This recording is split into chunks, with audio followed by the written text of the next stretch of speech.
পতিত সরকারের রাষ্ট্রপতি চুপ্পু ডিজিএফআইয়ের মহাপরিচালক খুনি মেজর জেনারেল হামিদ এবং কুখ্যাত ব্যবসায়ী একে আজাদকে অন্তর্বর্তীকালীন সরকার গঠনের সকল প্রক্রিয়া থেকে দূরে সরাই দিতে হবে।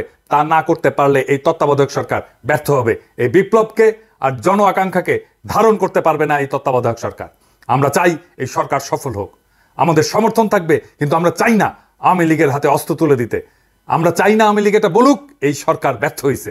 আমরা চিনি কারা হাসিনার অনুগ্রহ পাইছেন, আমরা জানি বাংলাদেশে ভারতের স্বার্থ কারা রক্ষা করে। আমরা যদি এদের কাউকে শাসন ক্ষমতার ধারে কাছে দেখি, বাঘের মতো ধাপায় পড়বো আর কচ্ছপের মতো কামড়ায় ধরবো। ছাড়ন নাই। ইনকিলাব জিন্দাবাদ। আমি তার নিরাপত্তার কথা ভেবে একটু বিচলিত বোধ করছি, কারণ শেখ হাসিনার নিয়োগকৃত গোয়েন্দা এবং শীর্ষ সেনা কর্মকর্তারা সবাই এখন স্বপদে বহাল আছেন। এই লোকগুলো যে শুধু স্বৈরাচারী শেখ হাসিনার প্রতি সহানুভূতিশীল তাই নয়, একই সাথে এরা ইন্ডিয়ার খুবই অনুগত এবং বিশ্বস্ত অনুচর। বাংলাদেশ সেনাবাহিনীর সাথে সার্বক্ষণিক যোগাযোগ রয়েছে, এই বাক্যটি দেশটির পররাষ্ট্রমন্ত্রী জয়শঙ্কর সেই জন্যেই আস্থার সাথে বলতে পেরেছেন। ডিজিএফআইয়ের মহাপরিচালক মেজর জেনারেল হামিদ একজন খুবই ধূর্ত, নিষ্ঠুর, দুর্নীতিবাজ অফিসার। বিগত 3 সপ্তাহ জুড়ে স্বৈরাচারী শেখ হাসিনা দেশের মানুষের উপরে যে হত্যাকাণ্ড চালিয়েছিল তার অন্যতম পরিকল্পনাকারী, উদ্যোক্তা এবং নির্দেশদাতা ছিলেন এই মেজর জেনারেল হামিদ। পতিত স্বৈরাচারের এত বড় দোসর হয়েও তিনি এখনও দেশের সবচেয়ে প্রভাবশালী গোয়েন্দা বাহিনীর মহাপরিচালক পদে দুর্দান্ত প্রতাপে বহাল থাকেন কিভাবে? যে ডিজিএফআইয়ের হেফাজত থেকে গুম হয়ে যাওয়া মানুষকে আয়নাঘর থেকে উদ্ধার করা হলো, সেই সংস্থার মহাপরিচালক এখন এই ঘাতক সংস্থা পরিচালনা করেন কোন শক্তিতে, কোন নৈতিকতায়, কোন বলে, কোন বৈধতায়? তার চাকরি থাকে কিভাবে? তিনি মুক্ত থাকেন কি করে? তাকে এখনই অ্যারেস্ট করুন। এমন অফিসারেরাই পুলিশে কর্মরত তাদের সমগোত্রীয় ঘাতকদেরকে ঢাকা ক্যান্টনমেন্ট সহ বিভিন্ন সেনানিবাসের নিরাপদ আশ্রয় দিয়ে রেখেছেন। পুলিশের IG Abdullah Mamun, commissioner Habib, SB প্রধান মুনির, অ্যাডিশনাল আইজি আতিক, বিপ্লব এই সহ ডজন কুমার কুখ্যাত খুনি গ্রেপ্তার এড়িয়ে আয়েসে ঢাকা ক্যান্টনমেন্টে অবস্থান করছেন। আমার কাছে খবর আছে, গণ অভ্যুত্থান এবং বিপ্লবের প্রারম্ভিক সাফল্যের পর শুরুতেই যে সমস্ত কর্মকর্তাকে চাকরিচ্যুত করে অ্যারেস্ট করার কথা, মেজর জেনারেল হামিদ তাদের মধ্যে অন্যতম। লোকটা সেনা প্রধানের পূর্ণ আস্থা উপভোগ করে বহাল তবিয়তে ক্ষমতা ধরে রেখেছে। একই সাথে শোনা যাচ্ছে যে গণ অভ্যুত্থানে নেতৃত্বদানকারী ছাত্রদের সাথে অন্তর্বর্তীকালীন সরকারের রূপরেখা এবং কে প্রধান উপদেষ্টা, কারা কারা উপদেষ্টা হবেন সেসব বিষয় নিয়ে সমঝোতার নামে দর কষাকষি এবং নানা ক্রিয়া কৌশল অবলম্বন করছেন এই গোয়েন্দা প্রধান। অতি দ্রুত এই লোকটির বিরুদ্ধে ব্যবস্থা না হলে ডক্টর মোহাম্মদ ইউনূস সহ অন্তর্বর্তীকালীন সরকারের সকল সদস্যই অনিরাপদ থাকবেন। আয়নাঘর কারা বানিয়েছে? ডিজিএফআই তো।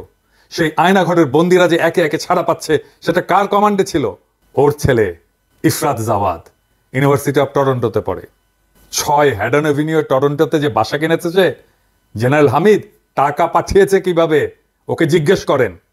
সব হিসাব আমাদের কাছে আছে, এক এক করে ধরবো। আরো প্রশ্ন আছে। গণ অভ্যুত্থানে নেতৃত্ব দানকারী ছাত্র নেতাদেরকে কেন যেতে হলো কুখ্যাত ব্যবসায়ী হামিম গ্রুপের মালিক একে আজাদের টেলিভিশন চ্যানেল 24-এ? ডক্টর মোহাম্মদ ইউনূসের সাথে কথা বলার জন্য সেখানে যেতে হবে কেন? এই বাটপাড়ের আতিথেয়তা কেন গ্রহণ করতে হবে? কোন কারণে? লোকটা যে খুনি হাসিনার মনোনয়ন এবং অনুগ্রহ নিয়ে তার 15 বছরের ফ্যাসিবাদী শাসনামলে বিজিএমইএ এবং এফবিসিসিআর সভাপতিত্ব করেছে, তাই ছাত্র নেতাদেরকে জানানো হয়নি কেন? এই সকল কুখ্যাত ব্যবসায়ীর কারণে যদি খুনি হাসিনার আমলে বাংলাদেশের সমস্ত ট্রেড বডিতে ভোটের মাধ্যমে প্রতিনিধি নির্বাচনের প্রক্রিয়া বন্ধ হয়ে যায়, গণতান্ত্রিক চর্চা বন্ধ হয়ে যায়, ফরিদপুর বাড়ি এই পরিচয় এবং প্রভাবে একে আজাদ সহ আরো কিছু ব্যবসায়ীর সাথে মিলে তাদের স্বৈরতান্ত্রিক কর্তৃত্বের অধীনস্থ করেছিল পুরো দেশের বাণিজ্যিক সংস্থাগুলোকে। রাষ্ট্রীয় মালিকানাধীন ব্যাংক থেকে হাজার হাজার কোটি টাকার ঋণ নিয়ে যারা ডেট সার্ভিস এবং ঋণ পরিশোধ করেনি, কুখ্যাত ব্যবসায়ী একে আজাদ তাদের মধ্যে অন্যতম। হিসাব করে দেখেন। এর উপরে দৈনিক সমকাল, চ্যানেল 24 এই দুইটার মালিক। এই সমকালেই কাজ করত সেই লোক যে বলেছিল যে আপনার নোবেল প্রাইজ পাওয়ার জন্য এখন লবিং করা দরকার। আমরা নাম দিয়েছিলাম সমতেল, মনে আছে? তার মালিকানাধীন ফ্যাক্টরিগুলোতে শ্রমিকদেরকে ন্যায্য মজুরি দেওয়া হয় না, তাদের উপরে দমন পীড়ন চালানো হয় এবং বিভিন্ন গোয়েন্দা সংস্থাকে টাকা দিয়ে শ্রমিক নেতা হত্যার অভিযোগ আছে এর বিরুদ্ধে। দেশের সমস্ত বিরোধী দল যখন গত 7 জানুয়ারির ডামি নির্বাচন বয়কট করে, তখন এই ভদ্র মানুষের বেশধারী দুর্বৃত্ত আওয়ামী লীগের বিদ্রোহী প্রার্থী হিসেবে ফরিদপুর শহর থেকে নির্বাচিত হয়েছিল। তারপরেও একে আজাদের বিজয়ী হতে সাহায্য নিতে হয়েছিল ডিজিএফআই এর বর্তমান মহাপরিচালক মেজর জেনারেল হামিদের।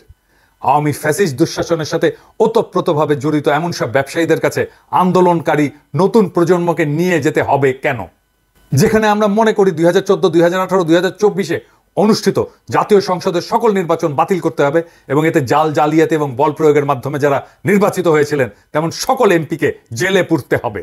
এইবার আসেন আরেকজনকে নিয়ে আলাপ করি।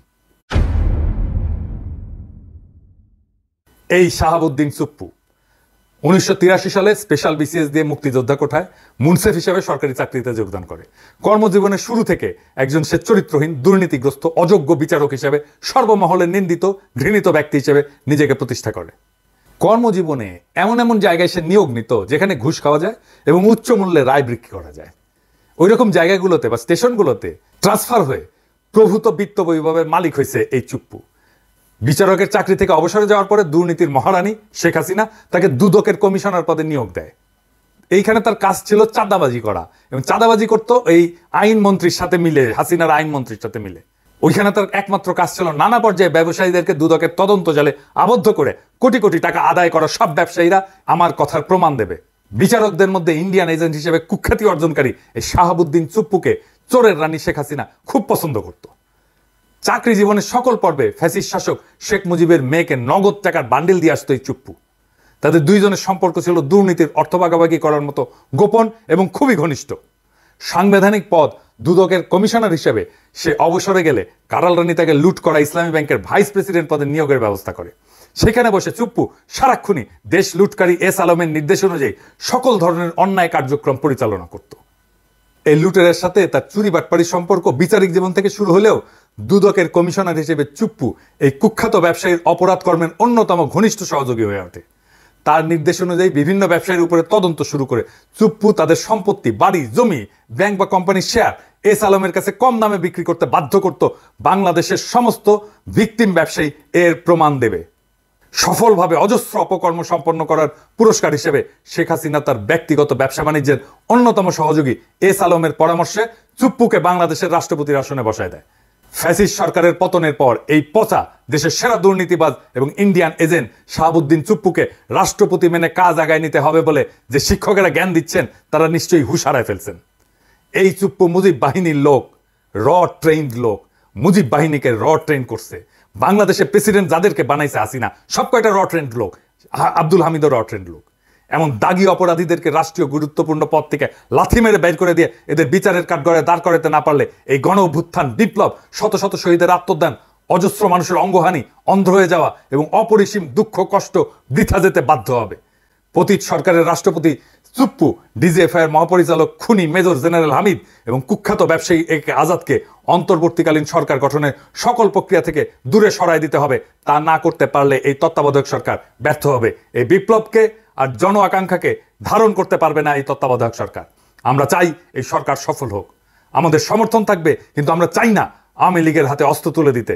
আমরা চাই না আওয়ামী লীগ এটা বলুক এই সরকার ব্যর্থ হয়েছে। আমরা চিনি কারা হাসিনার অনুগ্রহ পাইছেন। আমরা জানি বাংলাদেশে ভারতের স্বার্থ কারা রক্ষা করে। আমরা যদি এদের কাউকে শাসন ক্ষমতার ধারে কাছে দেখি, বাঘের মতো ঝাঁপায় পড়বো আর কচ্ছপের মতো কামড়ায় ধরবো। ছাড়ন নাই। ইনকিলাব জিন্দাবাদ।